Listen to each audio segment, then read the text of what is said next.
Naomi, what happens is that when we go to a past scenario, which we made some negative belief about ourselves, which that's what keeps pouring the emotions, automatic emotions for us. A part of us, when it's overwhelmed by something negative that has happened, it tends to freeze up. Right? It tends to freeze up because we need to actually be able to move forward. So a way to save us is it freezes the overwhelm in our body and then goes forward. I'm sure a lot of our listeners or viewers have actually experienced this where they're hiking or they're going somewhere and there's pain involved. They kind of like their body numbs that area of their body in order to just be able to walk and move forward. And then when they kind of like sit down and then the excruciating pain starts throbbing.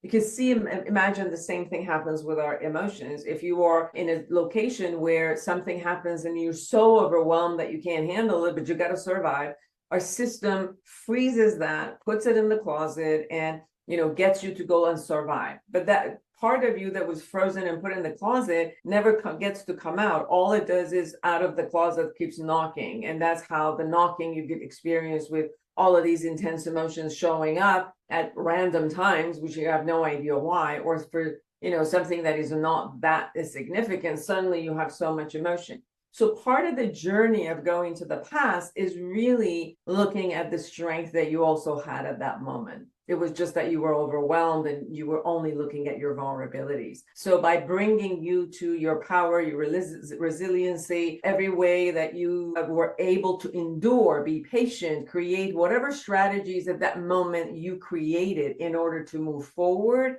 is what we're going to bring back and integrate into the system. And due to that, then you are more aware today in how to handle your relationships that are happening, because you're doing this with all of you, all your skills, and other parts of you are not frozen somewhere waiting to be released, actually. Yeah.